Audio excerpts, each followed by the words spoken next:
Greetings and salutations, audience members. And welcome to our video project, The Voyage to Discovery. Voyage? I thought we were going to call it a journey of discovery. I know, but voyage, it sounds so much more dramatic. Voyage. But why would it be voyage? There's no boat. Okay, look, Sandy, we can figure all this stuff out later. Can we just get Fine. Anyway, thanks for checking out our video. My name is Sandy. Some people would say that I love science. Okay, loving science is kind of an understatement. I live and breathe it. It's my favorite thing in school. And my name's Connor. Some people would say I love science. But they'd be completely wrong. See, science, not my thing.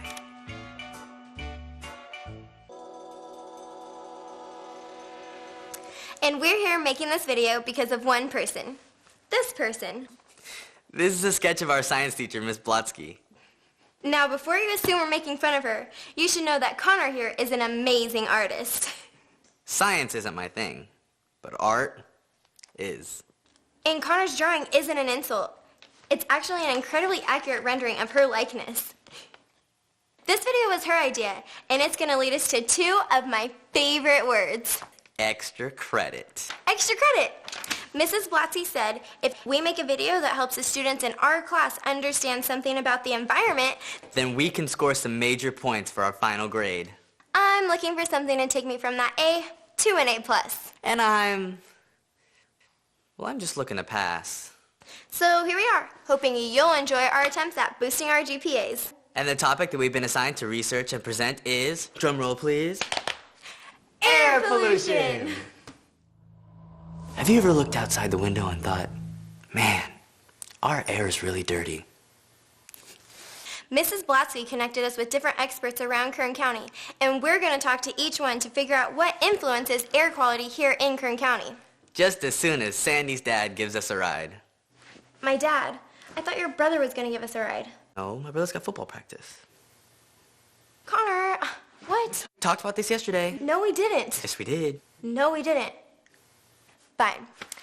We'll just figure this out as we go. Come on, let's hit the road. Say, wait. What about the road to discovery? We'll see, Connor.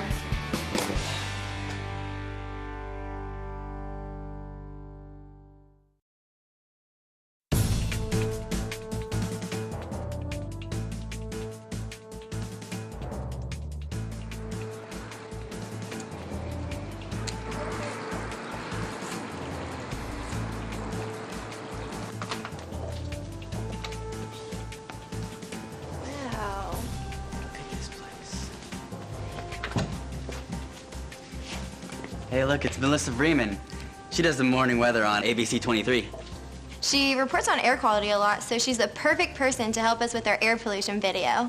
Oh, hey guys, thanks for waiting. I was just finishing up today's segment. No problem. Thank you for helping us. We were hoping that you could shed some light on why the air in Kern County is so dirty. Sure. It's air pollution. Like smog, right? Right, great example. Smog is really just a combination of small particles, other reactive chemicals, and ozone. That's what causes that dirty brown haze. Ozone? I thought ozone was good, you know? It protected us from, like, space aliens and cosmic rays, right? I don't know about aliens, but yes, the ozone layer is good because it protects us from harmful ultraviolet radiation. It's really high up in the atmosphere, so we don't breathe it in. But there's also bad ozone. That's created lower to the ground from other kinds of pollution near the ground, such as auto exhaust. Combine that with particulate matter, and it gives the air that dirty feeling. Wait, what's particulate matter? Yeah. Why does particulate matter matter? Okay, particulate matter is microscopic particles of dust and chemicals. If they're small enough, they can get into our mouths, nose, lungs, and sometimes cause some serious health problems. Gross. When do we know if it's safe to breathe? The Environmental Protection Agency and other agencies monitor it to make sure it doesn't get too bad. In Kern County, we pay extra attention to our air quality levels because we have the perfect conditions for ozone and particulate matter to form. Wait, hang on. Why is that? Well, it's the way our land is formed, our topography. Affects the way the air moves and our weather. Does that make sense? Let me show you. Follow me. This is Kern County.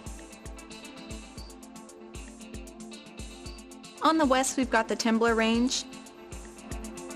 To the southwest is the San Emilio Range. The Tehachapi Range is over here in the southeast. And on the east, you see the Sierra Range. Huh, that's interesting. It looks like a concave container. What? Looks like a bowl to me. It's exactly like a bowl, Connor. And because of this, air closer to the ground, well, it doesn't move freely.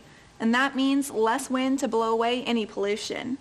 So the air in the San Joaquin Valley doesn't move around as well as other places? Right. Stagnant air, lots of sun, higher temperatures, and chemicals in the air all come together and make the perfect place for ozone and pollution to form. So Sandy, how are we going to take all this information and make it into a cool science project? Well, if I were to give you a science fair hint, Kern County is shaped like a bowl, and that affects the way gases are trapped, right? Yeah. So, differently shaped containers trap gases differently, and we've got spare containers of different shapes and sizes at home. Oh, I get it. We use a real bowl to show what happens in our land bowl thingy. Yep. What do you think, Miss Freeman? I'd say you're on the right track. Awesome. But why is the air in eastern Kern County so different? It's like the sky's bluer or something. Yeah, when we saw the model, the topography over there is different too. Is that why? Partly, but I think the next person on your list is going to better answer that question. Okay. Thank you so much for all your help, Miss Freeman. It's been very insightful. Anytime, guys. Come on, Connor, let's go. Bye. So, you think I could have my own TV show?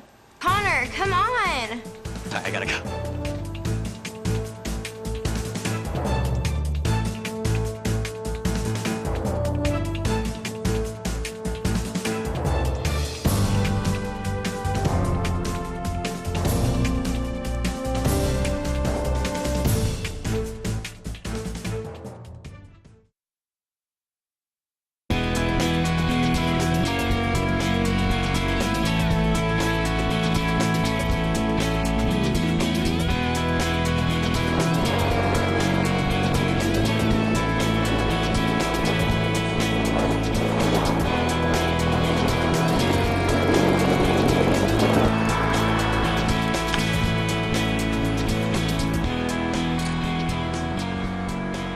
Awesome, Sandy. I know. Oh, there's Elizabeth, the data collection specialist we're going to talk to. So, what does she do exactly? Well, she monitors equipment that helps warn us about important stuff. Like falling meteors? Not exactly. Like enemy jet fighter planes? No. Then what? Warn us about air quality, Connor. Well, that's good for our video, isn't it? Hey, guys! Hi, Elizabeth. Thanks for taking the time to see us. My pleasure. We were hoping that you could shed some light on why the air here in eastern Kern County feels like it's less dirty. We know it's the way the land's topography is formed, but we're wondering if you can give us some more information on that. You're right, but there are other things that have an effect on it, such as air pollution sources as well as the weather. Weather? Yep, weather is a huge factor in any given area's air quality and pollution levels. Can you explain that a little bit more for our viewers? The weather here on the eastern Kern County side of the mountains doesn't trap air like it does in San Joaquin Valley. Instead, the wind is blowing and it takes that air pollution and blows it right out of the county. Oh, I get it. So the wind is responsible for cleaning the air. Wind isn't the only factor. Another one is the way weather here shifts air temperatures near ground level. Okay. I don't get it anymore. Whenever temperature changes from hot to cold quickly, the winds get stronger. This movement allows any pollution near the surface to either get mixed with the air higher up or be blown away. In the valley, the air temperatures don't fluctuate as much, and the air is more stagnant. That's pretty interesting. So the wind actually cleans the air. But you have to remember, the wind can also cause some significant challenges. Like what? Another type of pollution called particulate matter is also moved around by the wind. In eastern Kern, the ground is a lot drier because it gets less rain. When you take dry ground and combine it with wind, it means that eastern Kern County can sometimes have high levels of dust in the air. So the wind not only cleans the air, it also is a factor of pollution? It's really interesting to measure how dirty the air actually is from place to place. So, Elizabeth, would you say it's interesting enough to maybe base a science project on? Absolutely, Sandy. You'd be amazed to find out where the air is actually full of small particles and where it's cleaner. You can do that a number of ways, like you might take some cardboard with circles cut out and some tape or filter paper. Well, it looks like we figured out a big mystery of air pollution. It's caused by the weather. Well, not exactly, Connor. Eastern Kern County has fewer people, and it has fewer factories and industry to cause air pollution. So, people are a cause of air pollution? Probably more than you realize. Elizabeth! Just a second. Guys, I've got to go. A meteor's probably falling out of the sky. Really? No, I'm just kidding. I just need to check the latest air ratings. Well, that's pretty cool, too. Thanks, Connor. I'll catch you guys later. Pretty cool too. Yeah, well, dealing with enemy jets would have been cooler, but she's all right. Come on, let's go.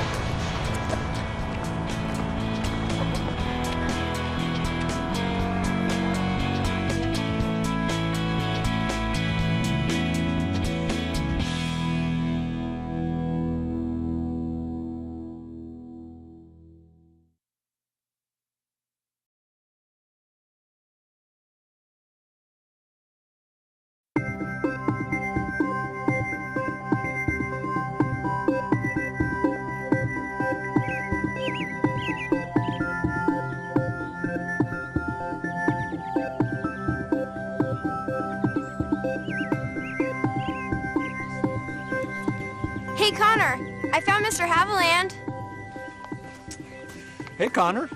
Hey, nice drawing. Mind if I take a look? Sure. Here you go. Thanks for taking the time to talk to us about air pollution. That's really great for us. Yeah, well, your drawing isn't bad either. Well, thanks. Drawing's kind of my thing, and it looked like a pretty cool scene. I'm just having a real tricky time with this engine. Funny you should say that, Connor. Why is that? Well, because engines sometimes contribute to the problem of air pollution. What do you mean? Well, one of the reasons we have so much air pollution is the way we power things. Powering stuff sometimes contributes byproducts that contribute to air pollution, especially the way we power our vehicles.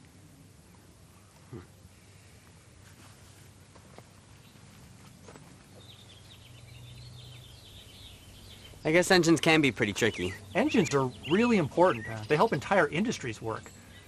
Engines help out folks in agriculture, and they help power our vehicles. So engines like these cause pollution? Well, some do, but some are better than others. Some engines actually burn up toxic byproducts before they can enter into the air, and in other cases they burn cleaner burning fuels. So engines really affect the pollution? Yeah, but remember, people are the ones that make the decisions to use engine. We cause a lot of pollution by the choices that we make. Do you think you could give us an example? Well, I can give you several. For example, cars, trucks, off-road construction vehicles, and buses make up about 80% of the ozone pollution here in the San Joaquin Valley. So people really need to make more informed choices when trying to get around. Yeah, and the choices they make not only affect us here in the San Joaquin Valley, but also in Eastern Kern. Really? Why is that? Well, every time somebody drives off-road, that can cause a lot of dust that gets up into the air. And that adds to the particulate matter, right? That's right. And particulate matter can be very problematic for us. That's why all of us need to make very good decisions. Because we're the cause of pollution. Yeah, but we're also part of the solution. For example, we can design our communities more efficiently so people don't have to drive as much. Yeah, because if we're driving around all the time for no reason, we're just adding to air pollution. Exactly. Thank you so much, Mr. Havilland. This has been really helpful. But I think we better get... So, what are some other consequences of burning lots of dirty fuel and having dirty air? Well, Connor, I think the next person for your video is going to do a really good job answering that question. Well, in that case, you think you can give us a tip for our viewers on a science fair project? Well, the engines we use directly affect air quality. I think it would be interesting to take a look at that. You use engines all the time. Your parents drive you to school in cars, use airplanes for a vacation. You could guess which mode of transportation is the most efficient and develop a research project to try and answer some of those questions. Thanks, Mr. Havilland. Sounds like a good start to a science fair project to me. You know, speaking of good starts, you were doing pretty good on that drawing. You ought to finish that before you go. Thanks, but Sandy's a little anxious to get working on our video What? project. It's okay, Connor. We can stay. Really? Yeah, I mean, what's the point of worrying about air quality if we can't even be outside on a good day to enjoy it? Sounds good to me.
as this. You should have seen your face. You're like... Hi, sorry about that. Are you the ecologist, Miss Scott? Yep, that's me. I'm really glad you guys are doing this project, because air pollution is a pretty serious problem, and it affects all of us, even when we're trying to enjoy a place like this. What are some of the consequences of bad air quality? Well, the worst one is that human activity could actually modify the environment. Change the environment, like control the weather? That'd be a pretty cool superpower. I am weatherman. Not quite that dramatic. We contribute to poor air quality by sometimes paving over soil or building buildings. We add exhaust to the air and even planting crops. So our actions not only affect the environment, they also affect us? Right. Whenever the environment changes, the animals and plants in the ecosystem, they either change the way that they do things too, or they won't even be able to live. And humans also respond to those changes. Heat adds stress to human bodies, and that makes it easier for air pollution to cause physical problems. Yeah, my sister went to the hospital once with an asthma attack. But people don't get sick like that all the time, do they? You know, the health consequences for humans really depends on the kind of pollution, how long we're exposed to it, and just the kind of person we are. But we're all at risk. Especially people like children, senior citizens, really anyone with breathing problems. And it's a lot worse if you're a smoker. So people with fragile health are more affected by air pollution? Not necessarily. People in great health, but really active outdoors, they're also affected when pollution levels are high because they're taking in more air than normal. So, what does something like ozone or particulate matter do to you? Well, it can cause lots of bad things. Ozone can cause chest pain, coughing, throat irritation, and even congestion. And over a lifetime, taking in polluted air can make your lungs not work so well and permanently scar your lung tissue. And particulate matter can be bad too. It can cause coughing or serious reactions like an asthma attack or even as serious as a heart attack. Man, that sounds like a depressing science fair project to me. Not necessarily, Connor. If I were to give you a science fair hint, I bet we could take a plant and put it in one kind of environment and then change the air conditions and see what kind of consequences our actions have. But there's got to be more we can do to help the environment than just make a cool science fair project. Well, the last person that you guys are going to see for your video can share tons of ways that you can help. Awesome. Well, then let's go. I don't know, Connor. I'm kind of tired. Come on, Sandy. I mean, we got to find out more ways we can help the environment. We can even take the bus. You can sleep on the bus. Fine, let's go.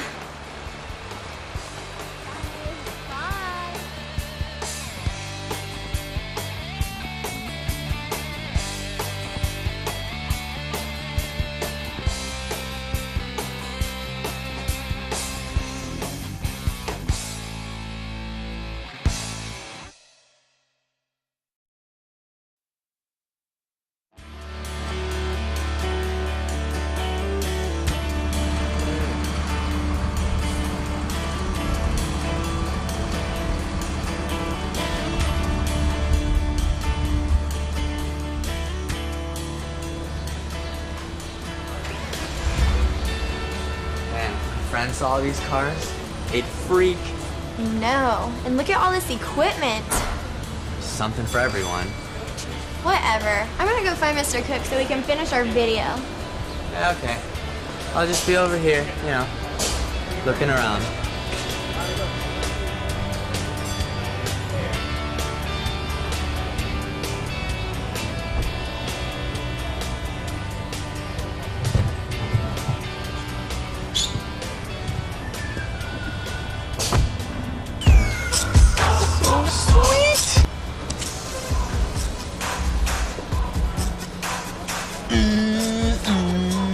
Excuse me, can I help you? I didn't mean to. I was just looking, and the car was just a car, and... Don't worry, I'm just giving you a hard time. Oh, there you are, Connor. This is Mr. Cook, the last person for our extra credit video. Yes, I understand you guys are here to talk to me about something serious. Right. So we've been talking to different people about air pollution, and we were wondering if there's anything that we could do to help make the air cleaner. My line of work, I know of lots of ways. But you work with cars, and cars burn gas. Isn't that bad for the air pollution? Sure, but some cars produce less pollution than others. There are really two types of energy sources. The first type is called non-renewable energy. Those are things that only give us energy one time. Once we use them, they're gone. When we burn these fuels for energy, they release emissions that add to pollution. Doesn't sound like a very good option. The second type of energy is called renewable energy. They come from reusable resources. But how do you know if an energy is renewable? Well, if it grows back quickly or if it comes from an abundant source, it's renewable. Generally speaking, if it's something we have to dig out of the ground, it's not renewable. Sandy, what do you think about solar power? Renewable or non-renewable? Well, solar power comes from the sun, and the sun's not going to run out anytime soon. So it's renewable. Right. Connor, what do you think about coal? Renewable or non-renewable? Coal. Well, we dig it out of the ground and there's not a lot of it, so non-renewable? Very good. Okay, one more, you two. You probably heard about hydrogen-powered cars. What do you think about hydrogen? Well, there's hydrogen in water. We have tons of water, so it must be renewable. Hydrogen is an excellent source of energy because it burns clean, especially when other renewable sources of energy are used to create it. Other non-renewable sources include oil and coal.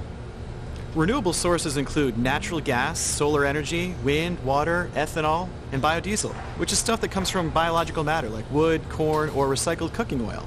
These fuels have some pros and cons because they're blended with regular gasoline or diesel. For example, ethanol can be cleaner, but it gives you fewer miles per gallon. So is there anything practical that we can do with the cars we drive now to help reduce air pollution? Sure, most of our pollution comes from burning fuel as we move ourselves and our stuff around, so there's actually tons of little things that we can do every day to help keep our air cleaner. Like what? Well, want an idea for a science fair project? Yeah, a science fair hint. You could figure out how much pollution different kinds of movement create. Use a certain weekly travel route as a control. Take a week where someone drives you everywhere by yourself. Then change it around and do it a week where you carpool everywhere with some of your friends. What would your hypothesis be? Do you think more pollution will come from taking the bus or having your mom drive you everywhere? You can't just guess. You'll have to collect some data and do some research. Awesome, sounds good to me. I think you'd also be surprised by how much you guys can help to reduce the air pollution here in Kern. You can do things like walk, bike, take the bus, carpool, vanpool, or even meet with friends or on the computer instead of actually meeting in person. That will really help to cut down on air pollution. Yeah, totally. We did tons of that today. Yeah. We walked, we biked, We even carpooled. and we even took a bus to get here. I'm really glad we got to make this video. This is really good stuff. Yeah, this air pollution's it's a really big deal. Thank you, Mr. Cook. No problem. Connor, what do you say we go for a test drive? Thank you, but I'm gonna have to pass on that one. I gotta start somewhere, and I don't wanna have this car burn the energy if it doesn't need to, you know? Connor, that's really impressive. I was thinking you could come back to my house and we can hop on the internet and find out more ways to help the air in Kern and maybe do our science project on it. Really? I thought science wasn't your thing. Yeah, but I see science as a real thing and it's not just a bunch of stuff you read in books. Come on, Sandy, we gotta go. We're gonna miss our bus. Okay. Bye, Mr. Thanks. Cook. See you guys. No, I'm still not a scientist. Neither am I. Connor.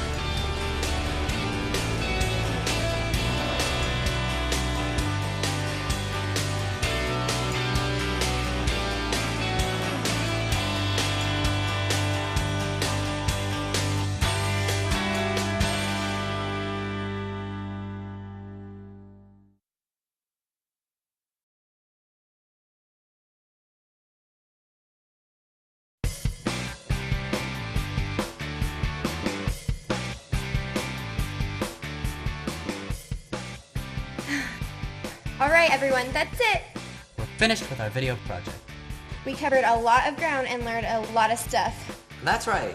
We learned that the topography has a huge impact on air quality. And because the valley is shaped so much like a bowl, the air pollution tends to really stick around these parts. We saw that another huge factor in air quality is weather patterns. Things like wind can both blow away pollution and it can add to it too. A huge thing we learned was that human decisions have an intense consequence for air quality. And people like you and me are the cause of air pollution. We also learned that air quality really impacts the ecology and environment we live in. And as it changes, the consequences of air pollution forces species to either change or even die. But most important of all, We understand that even though there are lots of sources of air pollution, especially from our vehicles, there are tons of things that we can do to seriously help the air quality around Kern County. I'd say we did a pretty good job, don't you think, Connor? Absolutely. I mean, not only are we going to get tons of extra credit, but we get to help you do your part in making an impact on air quality. That's pretty cool. I thought you said this stuff was boring. Well, I'm no science geek, but looking back on it, stuff's pretty interesting. I think we can come up with a pretty awesome science fair project for this year. So you might say that we should be open to learning new things, even if it does seem lame. Wouldn't you agree, Connor? Well, you are the smart one. I'd say we're both pretty smart. Good call. Thanks. Well, that's it for our video project, guys. Hope you enjoyed it. It was worth the points. And the experience. So this is Sandy, And this is Connor. and we just want you to know that You can make a difference when it comes to air quality.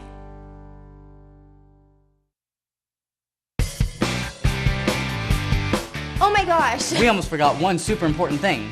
If you're interested in learning more about air quality, We found this awesome online resource. it's the Kern Council of Governments Science Fair website. The Kern Cog site has tons of interesting information if you guys want to go check it out. You can get there by going to www.kerncog.org. All right, guys. Now that's really it. Thanks again, guys. See ya. Bye!